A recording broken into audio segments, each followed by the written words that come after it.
In a world with so many movies to choose from, one hero will rise. Ladies and gentlemen, The Movie Wire Podcast with Justin Henson. Fragile. It must be Italian. I'm Buddy the Elf. We're gonna have the happiest Christmas. Merry Christmas, you filthy animal, and a Happy New Year. Oh my God, I shot my eye out. I give you the Griswold family Christmas. I say bah, humbug.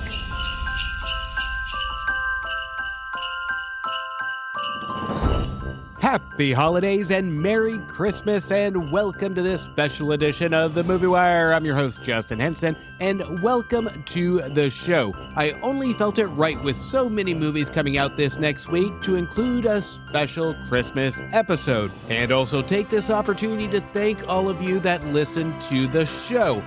All of you that have listened have been one of the biggest gifts to me this year, and with the short time that this show has been on, I am so grateful and overwhelmed by the amount of support this show has received, and I can't thank you enough for giving the show a chance and a listen. With that said, on this episode, no, I am not going to review just Christmas movies. The show will be consistent on weekly reviews of new movies, but I did throw one in there for those of you that want that holiday feel. But we have 4 brand new films to review to help decide what to stream or if it's worth your trip to the theater on Christmas Day. We have 1 film to review that just hit theaters and 3 that are available to stream just in time for Christmas morning. This week on the show, now available in theaters, is a drama about employees of a movie theater that face turbulent times set in the 1980s in Empire of Light. Daniel Craig is back as the world's greatest detective in the sequel to 2019's Knives Out in the Glass Onion, a Knives Out mystery. Lindsay Lohan stars as a rich daughter of a hotel owner that gets amnesia and has to live with a struggling hotel owner in the Netflix original Christmas movie, Falling for Christmas. And finally, another reimaging of the classic 1883 novel, but this time it's a Netflix original in Del Toro's reimaging of Pinocchio. Ready for my verdict? Let's get into it.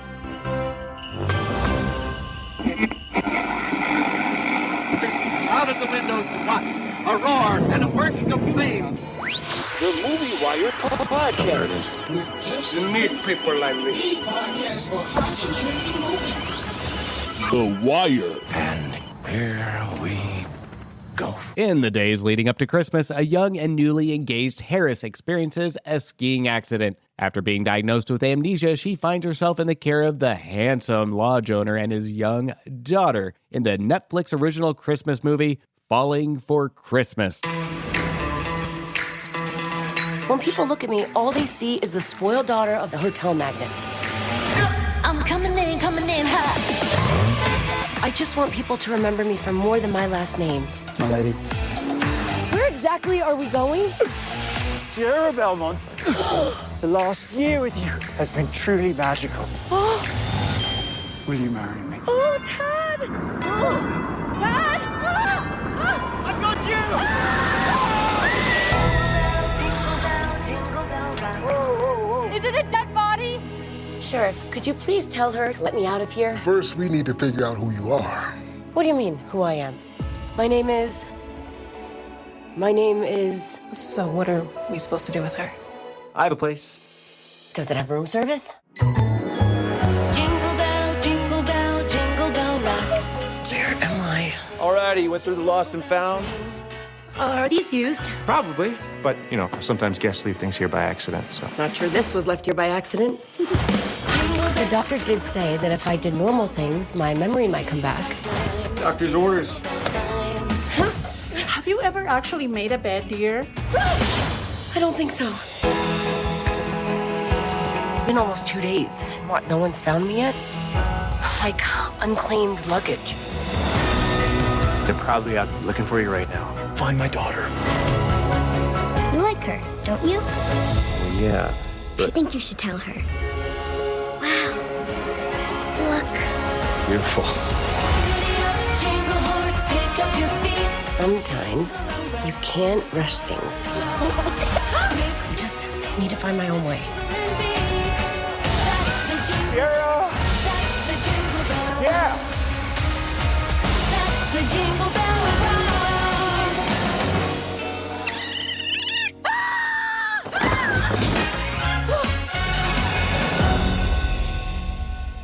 Now, I've always wondered why we take the most simplistic movies and simplistic characters and always feel the need to have our main character act just completely normal, even though she may have a couple conflicts, and then make every single surrounding character around her act like a complete moron, and then magically have a good-looking character to act as a savior, hero, nice guy who again has a conflict deep down as well, and will end in a result of a generic, predictable collide between the two conflicts of our two main characters to an overdramatic setting to lead into a predictable, climatic Christmas miracle ending that makes us feel oh so good. But just like any Hallmark Christmas movie, we have to take these types of Christmas movies as like almost drinking a cup of hot chocolate, only in reverse, where when the movie starts, the hot chocolate is extremely cold, and as it goes on, it just keeps warming up, and the more we drink it, it gets to that nice, warm feeling. Falling for Christmas stars Lindsay Lohan as Sierra, the daughter of a wealthy ski lodge owner, Mr. Belmont, played by Jack Wagner, who goes on a skiing outing with boyfriend Tad Fairchild. Actually, have you ever noticed in these movies that all these rich people always have last names that sound like hotels that are way out of our price range to stay at? The only character name missing from this film was Princeton or Carlton. The couple run into trouble only to have the two run into an unfortunate accident that leaves Tad alone in the woods and Sierra without a memory of who she is, only to be picked up and cared for by struggling ski lodge owner Jake Russell, played by Cord Overstreet from the hit TV show Glee, who's a single dad that lives in the ski lodge hotel with his daughter and mother-in-law. Now, in our story so far, we have the rich dad trying to find his daughter, the wimpy, overprivileged boyfriend lost in the woods, the rich daughter with no sense of work ethic that gets stuck in a hotel with a struggling business owner with a sad past. I'm pretty sure we have seen this in 100 different episodes of soap operas, but now it's transferred into a Christmas theme and now streaming on Netflix. During the first half of watching Falling for Christmas, I found myself rolling my eyes to the back of my head so much, I'm surprised I even caught as much of the movie as I did. I found myself becoming a Grinch and forgetting to enjoy the movie for what it is. I was taking the movie too seriously, so I took a brief intermission and got into my PJs and poured myself a nice bourbon to help me get in the Christmas spirit. After settling in, I pressed resume on the remote, and as I watched the scene where the film shows our Rich Harris try and make a bed, now my PJs, my dim lit room, my shining Christmas tree, and my single bourbon wasn't doing the trick. So I poured a double bourbon, I pressed resume, and now we are in the second half of the film where we get into the stereotypical let's get to know one another using our Christmas romantic magical setting between Sierra and Jake. Now I have to admit this, the chemistry between Lohan and Overstreet are solid,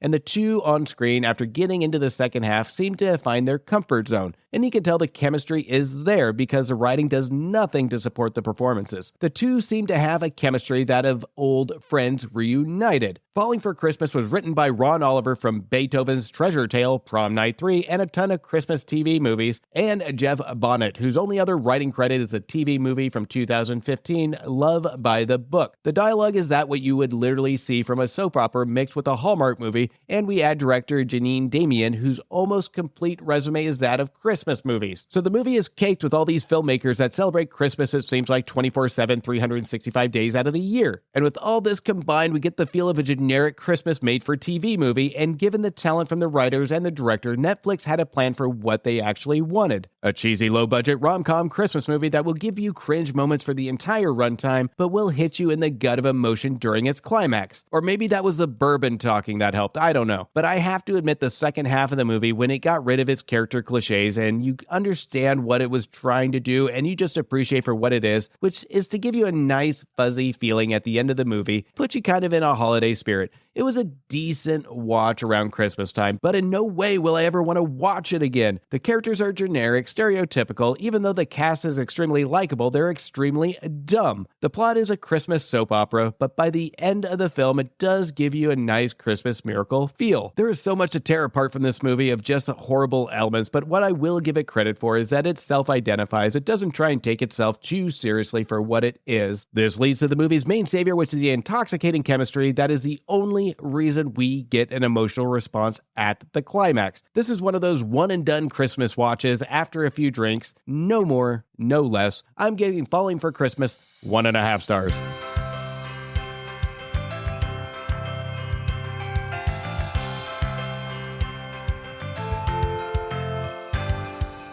Now, before we get into the rest of the show, it just seems like it's been the last couple of episodes, the last couple of weeks that I reviewed a couple of movies that already hit streaming. And it has only been a couple of weeks, but I'll list them anyway. Don't forget to check out my reviews for movies that just hit streaming and are available to rent or buy now. Just in time for Christmas, Santa is coming to town to kick some criminals' butts and to check some off the naughty list in A Violent Night that got 2.5 stars under the tree. A charming love story that shows love never stops surprising you even though you know how it ends in Spoiler Alert that got a loving 3 stars.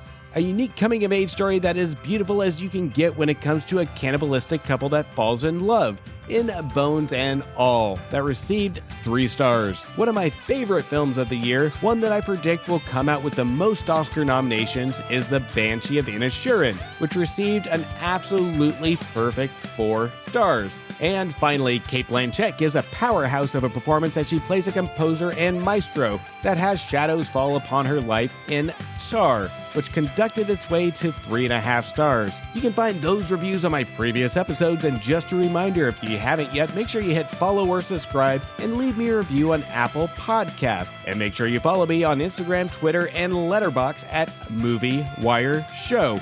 And some quick news before we continue the show. I am excited to announce that I will be returning once again to my good friend Antonio on the Cult-Worthy podcast to bring in the new year. That episode will be announced soon, so make sure you follow the Cult-Worthy podcast and stay tuned for that episode coming out soon. In the last couple of episodes, I talked about my appearance on the Talking Smack podcast, and it's finally available to listen to. This is where I joined the Talking Smack podcast to go more into depth into James Cameron's career and do a more deep dive into Avatar: Way of the Water. It's an incredibly fun episode that everybody needs to check out, and make sure you subscribe to the Talking Smack podcast. I will put a link in the description of this episode. Now let's take a listen to Josh over the Talking Smack podcast.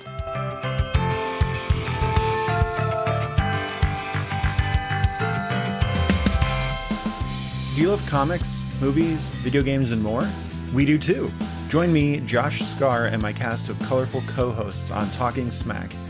Look for our yellow and red icon on Apple Podcasts, Spotify, Good Pods, and other podcast players. Ho, ho, ho, ho! A staff at a movie theater is the primary setting about the power of human connection during turbulent times set in the English coastal town in the early 1980s in Empire of Light. Look around you. This whole place is for people who want to escape. People who don't belong anywhere else. How do you feel? I do feel a bit numb, I suppose. The world is changing. Wow. You can't reverse it. Another world. Happy New Year!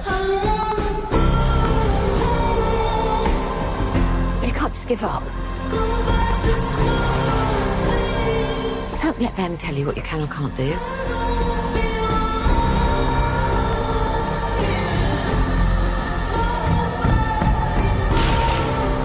All these people. I'm the only one who knows the truth. Do you understand me? I'm the only one!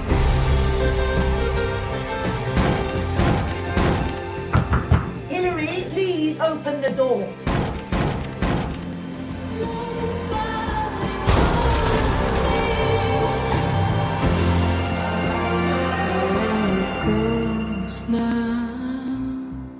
Here's to the future. Walking those old scenes. Here's to getting back up. And here's to coming home.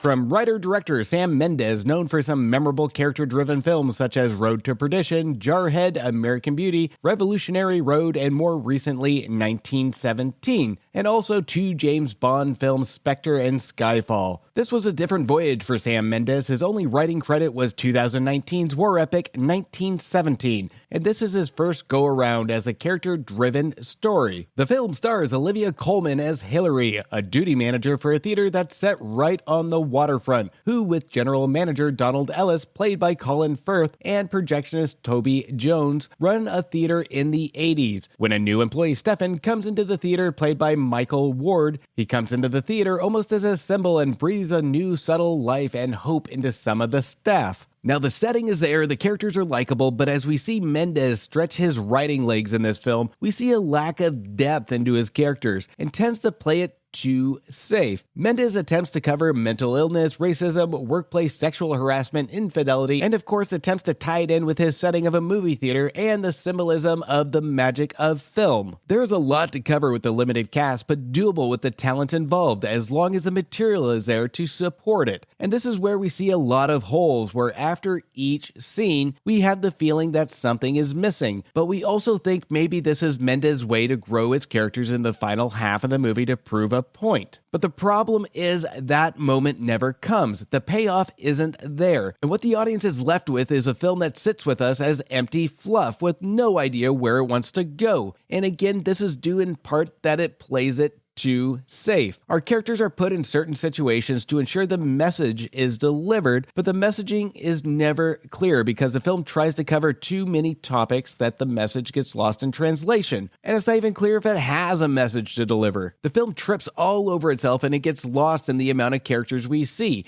and it doesn't know where to focus on which characters to actually get its messaging across. It treats social issues, mental illness, and racism as visual examples, but it's almost like it wants the topics in a film as a hot topic, but it doesn't want to come out and just address it through words. It reminded me of going to dinner with a new girlfriend's family and their father brings up politics and asks for your opinion. And you try and keep it neutral and as vague as possible, and at times backpedal based on the reaction the father gives. This film is afraid of confrontation. This film is afraid of hard dialogue. I can appreciate what Mendes wanted to do with the topics he wanted to tackle, but his execution was extremely flawed. And the dialogue at times can sound awkward, and many viewers will take it as a written character trait, but it actually comes across as Mendes not knowing where to go with it, with a hint of avoidance of the topics. And I'm sure it sounded better in his head while writing it versus the way it appeared on screen. Mendes' written material comes across as writing a Twitter or Facebook post venting about a hot topic while drunk, then passing out, and then waking up in the morning to over 100 new notifications and just deleting the original post. And that's what makes this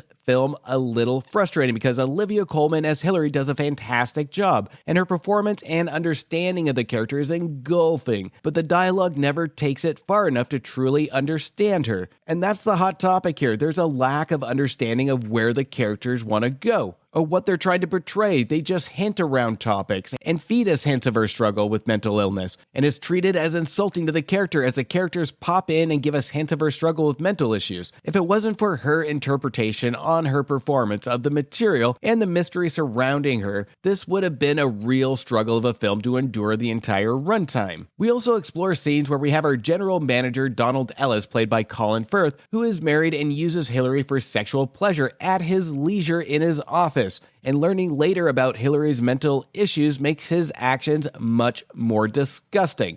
But we really don't get justice for Hillary. The dialogue just mentions his fate with no real satisfying recourse. This is where the sloppy writing again outshines the outstanding performance of the cast. Now, there is a shining point of a character in this movie, and the character that Mendes does get right, and it's our projectionist Norman, played by the very talented Toby Jones, whose previous works include The Auctioneer from Jurassic World Fallen Kingdom, Captain America, the George Bush biopic W, Sex, Drugs, and Rock and Roll, and the upcoming Indiana Jones and the Dial of Destiny. There's an essence of seclusion being a projectionist from the rest of the staff, but when he interacts, he has a magic to his performance that really influences the other characters, where it comes across as natural, believable, humble, and regretful on his past. He is almost a character we wish the rest of the cast would follow, as self-identifying, and his performance ensures that his spoken words stay with us as an echo into our ears throughout the rest of the film. Toby Jones is an absolutely underrated actor that I would love to see in a lot more leading roles. He has the charisma and screen presence to really carry a message.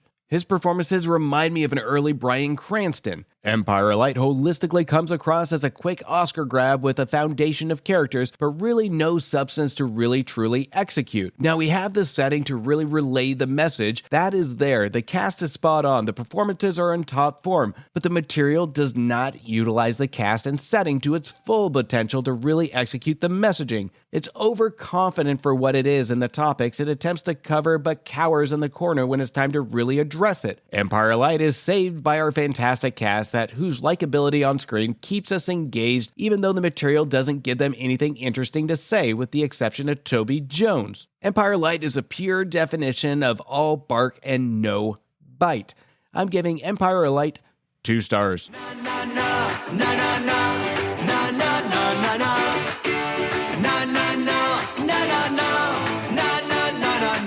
In a new visual reimaging of the classic tale of Father's Wish magically brings a wooden puppet to life in Italy, giving him a chance to care for the child in Guillermo Del Toro's Pinocchio. I want to tell you a story. It's a story you may think you know, but you don't. Over there! What is that? Papa! It speaks! He's just a puppet. No, I'm not. I'm a real boy. People are sometimes afraid of things they don't know. I don't understand. Ah, we have found him, our star. Everyone shall love you and call your name Pinocchio. Pinocchio! I have something I'd like to give you. It is a school book which belonged to a very special boy. The boy you lost? Papa! Enough of this nonsense. Hey, where are you going? You tell him I love him. And I won't be a burden anymore.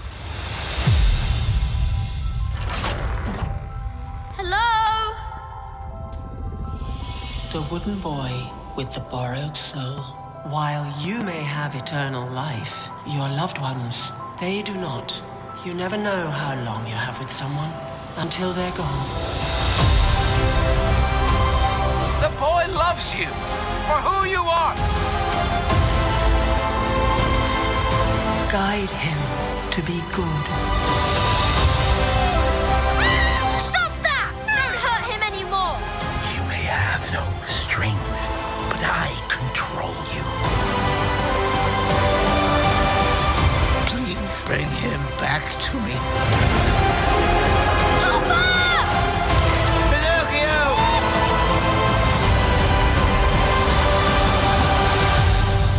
Life is such a wonderful gift.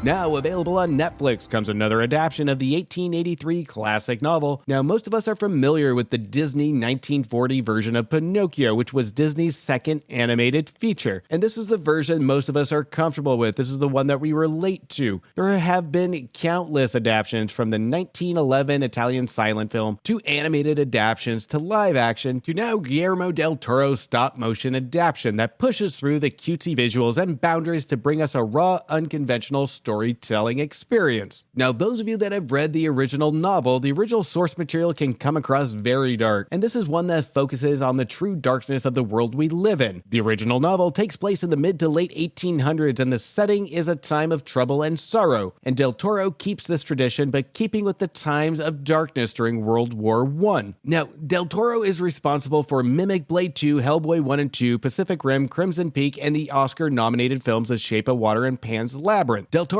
has a unique spin on his visuals to his films that may not always be the peak of beauty, but it triggers a spark of imagination and a sense of individuality that doesn't overcome the story but supports it. The film is also supported with a vast cast of talent, including Ron Perlman, John Turturro, Finn Wolfhard, Kate Blanchett, David Bradley as Geppetto, Ian McGregor as our sidekick Cricket, and Gregory Mann as Pinocchio, who both steal the show with their voice talents. Now, the entire cast support each other to gain an emotional response from the spoken dialogue that actually shines over the visuals. Del Toro's Pinocchio comes at the material with a different approach compared to his Curiosities of Our Wooden Boy, and it's not all cutesy sunshine and rainbows when it comes to learning about the real world. It really takes its time to really address childlike curiosities from our newborn puppet, such as religion, death, war, along with the longing to be wanted. It doesn't try to hide the fact that there are natural curiosities in the world that are open to debate, interpretation, interpretation and opinion. And with our father figure Geppetto, we believe is a good father because he does his best to protect Pinocchio from adult topics and ensure he has the opportunity to enjoy childhood innocence. Now, the audience is met with the question if this is for Geppetto's own self-soothing to heal or his natural parental instinct. There are a lot of scenes in this version to make you heartsick and at times make it swell with innocence. At the same time, bringing up topics that are so painful to watch it makes your heart sink into your stomach. And that is not due in part to the poor execution of the film. The film does a fantastic job keeping with the realism of the topic and hold nothing back. It covers topics such as religion, Nazis, greed, and to even death. Now, in the beginning of the film, Geppetto is well liked in his hometown, while there are subtle nods to the war that's happening outside his town. Geppetto and his son Carlo are helping create a statue of Jesus on the cross for a local church, until the church they are working on is abruptly struck by an unexpected bombing, leaving Geppetto grieving for the loss of his son, Carlo. In a drunken, painful mourn from a grieving father, Geppetto is determined to create Carlo from a pine tree to bring him back to life. And well, we know what happens after this point in the story. Where the film is most successful is the never steering away from the emotional entanglement we have with just not the characters, but their pain and struggle, and supported by musical numbers that don't go for the toe-tapping effect to bring a smile upon your face, but rather one to enhance the emotional impact we have from the story on screen. From a song of celebration of creation on Discovery from Gregory Mann singing "Everything is New to Me," that again taps into the childlike innocence, and it's a semi-fun song. But where it succeeds, just like the rest of the song, is in the lyric, that the composer ensures that the lyrics are simplistic and clear to what the song and scene wanted to portray. Then we have that song that represents the human element of guilt and loss and the need to move on, with another song performed by Gregory Mann entitled "Ciao Papa," where Pinocchio discovers a need for belonging, but at the same time guilt for what he portrayed of the pain he brought to Geppetto's life. The song takes us on an emotional journey that doesn't overpower nor overstay its welcome. Now, at times the stop motion can hold the emotional impact back for what it really wants to portray, where we don't see enough unique depth to the characters' facial expressions, and we rely completely on the voice performances from our cast. And between our characters, Ewan McGregor, David Bradley, and Gregory Mann, you will hear their voice performances in your head well after the film is done. This is how impactful their vocals are in this film. If it was matched with more detail in the stop motion when it comes to their facial expressions, Pinocchio could have been mere perfection when it comes to the animated tale. Now, a word of warning, those of you that are planning to have your kids watch it, this movie is more targeted for teens and adults. Some of the emotional manner and subject matter it covers can be a little scary for little kids, such as Nazis, kidnapping, war, animal abuse, and death. Just because it looks like a cartoon doesn't mean to turn it on and trust it will be okay for kids. Some kids might need a little context to some of the things they see on screen. And again, this is where Del Torro dares to take the Pinocchio storyline out of its norm to give audiences something they haven't seen before. Del Toro's Pinocchio is a triumph in storytelling by using a perfect balance between visuals, music, and more importantly, letting the dialogue and lyrics speak for itself. When these characters speak, they demand our attention and the viewers will surrender to these characters. The filmmakers know how to really get in our heads from curiosity, innocence, to pain and disbelief. This is one of the best of the new films that you can stream on Netflix right now, and it is a crowning achievement for Del Toro. I'm giving Pinocchio 3.5 stars. It gets so hard to keep track and even have time to read all the trending topics on the web. Now there's a new app to help with all of those problems. Newsly is an audio app for iOS and Android. It picks up web articles about the most trending topics on the web at any given moment and reads them to you in a natural human voice. For the first time in the history of the internet, the entire web becomes listenable. Browse articles from topics you choose and start playing. You can follow any topic as specific as you like, from sports, science, to Bitcoin. You can even follow Kardashian. It will find you the latest articles and read them to you out loud. And guess what? They have podcasts as well. Explore trending podcasts from over 50 countries. The Movie Wire is now a featured podcast on the Newsly app. Download and use Newsly for free now. The link will be in the description of this episode. You can also use one of my promo codes that you will find in the description as well to get you a 1-month free premium subscription. Stop scrolling, start listening, download Newsly today. The sequel to 2019's delightful murder mystery. Famed Southern detective, Detective Blanc, travels to Greece for his latest case, with a whole new list of suspects in The Glass Onion, a Knives Out mystery. Hello! Oh my God! Crew, we've arrived. Disruptors have assembled. Welcome, gang. We got a great weekend. Who's that? Benoit Blanc, the detective? Mr. Blanc, I cannot overstate my gratitude to be here. When's the murder mystery start? I've invited you all to my island. Hi. Because tonight, a murder will be committed. My murder. Once you're dead, will we still be able to talk to you? Yeah, I'm not playing dead the whole weekend, dude. This is truly delightful. Across the island, I've hidden clues. You will have to closely observe each other. If anyone can name the killer, that person wins our game. Any questions? Halle Berry. That has a kick. Oh my God. What happened? Holy Ladies and gentlemen, there's been a murder, and the killer is in plain sight. For at least one person, this is not a game. I must insist that nobody touch the body. Jeez, detective, who killed the party? I need to find a motive for murder. Everyone would stab a friend in the back to hold on to this rich bastard. Who killed it? You're all friends.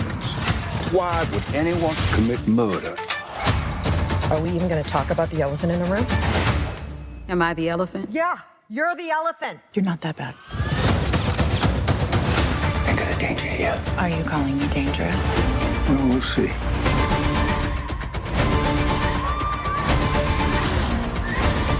Let it all out. Hell yeah! This is reckless. The killer wouldn't hesitate to kill again if it covers their tracks.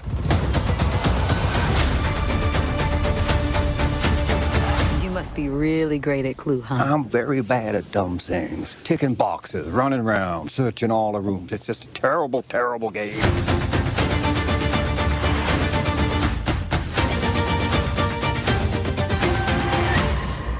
Director and writer Rian Johnson returns to the follow-up of the successful sequel to 2019 Knives Out. Now, Johnson has an eye for building a mystery with some great colorful batch of characters and a cleverly written dialogue that makes us want to whip out our notepads and start to take notes to uncover this mystery before the world's greatest detective does. Rian has always been at his best when he is in control of his own original screenplays. He has a certain confidence in his filmmaking and his character direction, almost like we are watching a live stage play. I really enjoyed the first outing of Knives Out. I thought it brought back the charm of old detective radio shows. There is a fun element to what Johnson does with these two movies. The two films offer such entertaining elements, characters, and dialogue, it's almost impossible not to enjoy some elements of what these movies have to offer. When it comes to The Glass Onion, this is one that takes what was special about the first one and amplifies it without losing its individuality. The film brings back Detective Blanc, played by Daniel Craig, with another cast of unique characters to play our suspects. Edward Norton as Miles, Kate Hudson as Bertie, Dave Bautista as Duke, Janelle Monáe as Helen and Andy, Catherine Hahn as Claire, and Leslie Odom Jr. as Lionel. There is so much contrast to these characters, but all share a common interest, as any mystery does, but it adds a sense of fun versus just consistent diabolical mystery and murder. Daniel Craig's Detective Blanc is in more of a sunny, happy environment, this time on a private island, after receiving a mysterious invite during the COVID pandemic. We have some clever scenes to signify the seclusion of Detective Blanc by showing him in the bathtub playing the whodunit game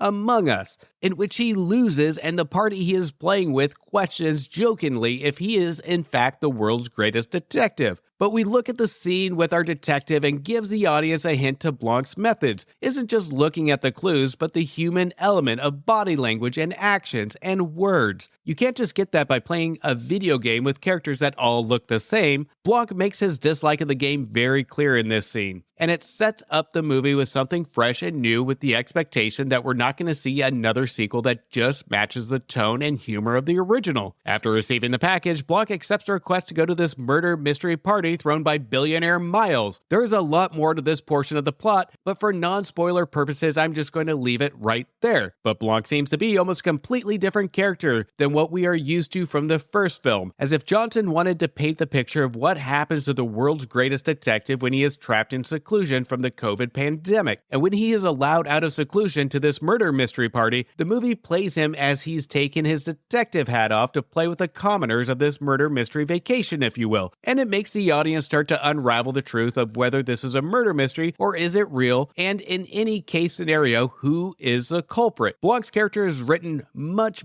better in The Glass Onion than the previous film, and adds a sense of duty, but also making Daniel Craig a much different type of character to watch.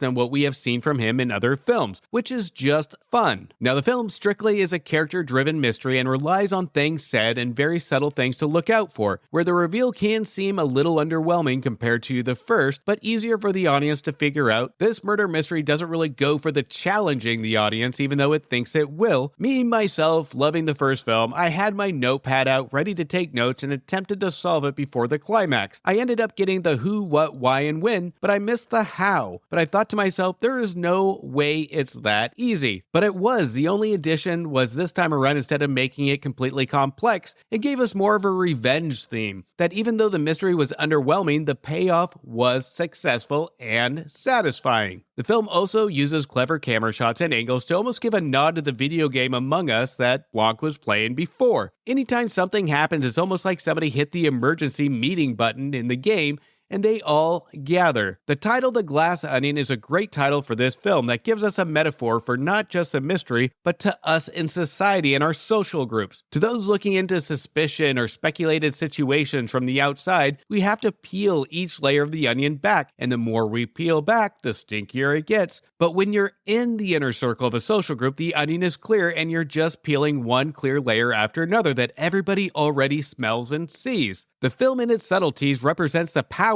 of a social group can have on individuals, but also the power one can have if one member of a social group strays from the pack. All the topics and the themes The Glass Onion brings up is really supported by the amazing cast and performances. Edward Norton is the only thing that brings the film down, with the exception of the climax. His performance is that of an 8-year-old that always looks like he's done something wrong throughout the movie. It drove me nuts. It's like having a child and you ask them if they're lying and they look up towards the ceiling and say, no. Every other performance does a fantastic job, but I would have loved to see more background from each of the characters to really build that mystery and the characterization of each of them. This is where the film lacks a tad and focuses too much on our detective Blanc, and even though he is likable and has some really good lines, but the film is a mystery and we need to discover each of the characters. Let us discover a mystery by building suspicion, showing us the motives and discovering each and every character. Glass Onion is an entertaining whodunit film with some great fun, but we lack individual knowledge to each of the characters to get to know them. But at the same time, the film does do a great job on giving us snapshots of motive, knowing that there are a lot of characters to cover. Even though it is a little bit more basic than the first film, it has an amazing script, it has likability on screen, and it has a satisfying climax. Even though the mystery is more simplistic and it rides like a detective radio show where you let the voices decide, or in this case, the voices in a game like Among Us.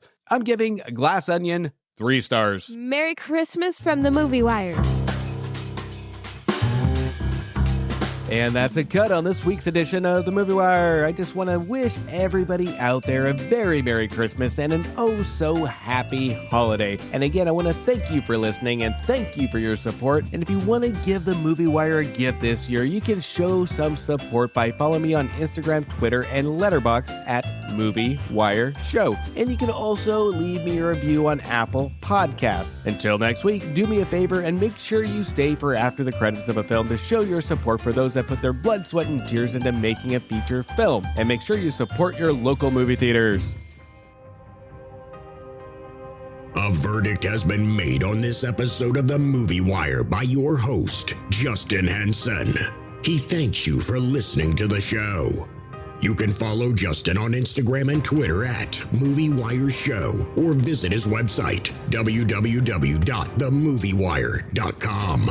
Oh, and don't forget to leave a review on Apple Podcasts and Spotify. I'm sure he'd love to hear from you. Until next time, we will see you at the movies. Thank you for bringing me to the movies.